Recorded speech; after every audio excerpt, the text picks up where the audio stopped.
के क्षेत्र में हम परमात्मा को केवल और केवल जानते हैं, मानते नहीं हैं।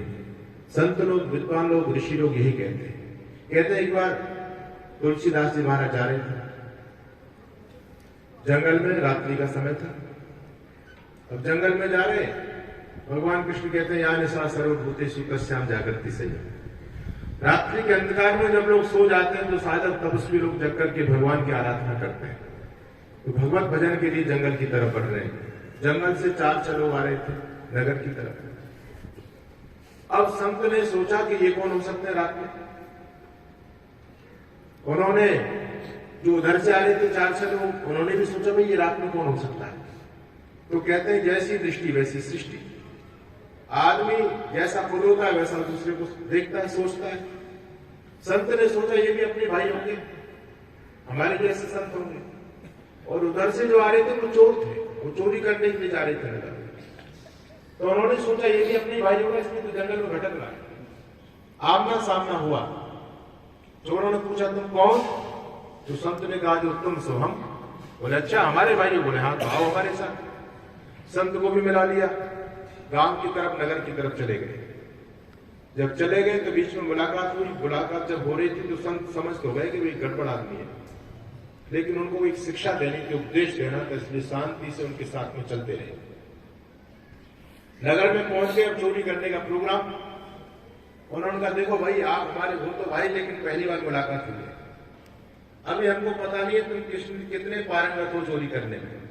अंदर तुमको ले गए और पकड़े गए तो तुम भी मार खाओगे, हमको भी पकड़वा दोगे। इसलिए जो भी चोरी का माल मिलेगा बराबर 5 हिस्सों में बांटेंगे। तुम्हारा हिस्सा बिल्कुल पक्का है, लेकिन तुमको साथ नहीं लेकर के जाएंगे। तुम्हारा काम केवल इतना है, तुम रास्ते में खड़े रहो और हम लोग सेल लगा करके अंदर जाते हैं। और आपको जैसे ही ऐसा लगे कि कोई देख रहा है तो क्या करना? चिल्लाना नहीं, चिल्लाओगे तो पकड़े जाएंगे। आप मिट्टी अपने पास में रखो और मिट्टी अंदर फेंक देना, हम समझ जाएंगे और तुम भी भाग लेना, हम भी भाग लेंगे। ठीक है। उन चोरों ने बड़ी सेंध लगाई, दीवार को तोड़ा और 2-3 घंटे की मेहनत करने के बाद में पसीना पसीन होकर के मार्ग तक जैसे पहुंचने वाले थे, इस संत ने अंदर से बाहर से अंदर मिट्टी फेंक दी। और जैसे मिट्टी फेंकी तो भगदड़ मच गई। वो भगे, पीछे पीछे ये महाराज भी भाग रहे हैं। जब एक जंगल में पहुंच गए, उन चोरों को लगा कि अब यहाँ पर निश्चिंत है, अब कोई देखने वाला नहीं है। आराम से रुके, श्वास प्रश्वास सामान्य की और उससे पूछा कि भाई कोई देख रहा है? तो बोले हाँ देख रहा, तभी तो मिट्टी फेंकी थी। अच्छा कितने लोग थे? बोले लोग तो कुछ भी नहीं थे। अरे भले आदमी, लोगों को कुछ भी नहीं थे तो तूने मिट्टी क्यों फेंकी? बोले तुमने मेरे से कहा था कि अगर कोई देखे तो मिट्टी फेंक देना। अरे वही तो पूछने, फिर कौन देख रहा था? संत ने कहा देखो लोग तो कोई भी नहीं देख रहा था, लेकिन परमात्मा देख रहा था। चोरों ने कहा भले आदमी, तू मूर्ख, कहां से हमारे पल्ले पड़ गया? तूने सब किए कराए पे पानी फेंक दिया है। भगवान देख रहा था, भगवान का भी कुछ देखना होता, वो तो रोज देखता रहता, उसके देखने से क्या है? संत ने कहा एक बात बताओ, इंसान बड़ा होता है भगवान बड़ा होता है? कहते बड़ा तो इंसान ही होता है। तो भले आदमी, तुम उस अदले से आदमी से डरते हो और भगवान से नहीं डरते।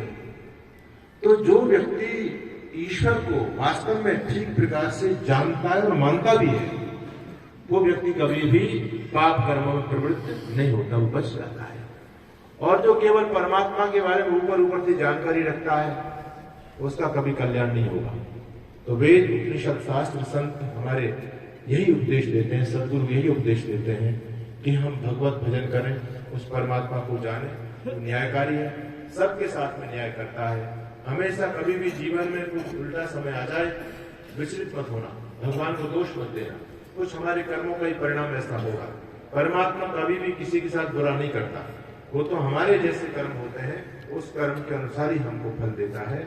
आप सभी का बहुत बहुत धन्यवाद। सबके लिए शुभकामनाएं, आशीर्वाद। ओम शांति।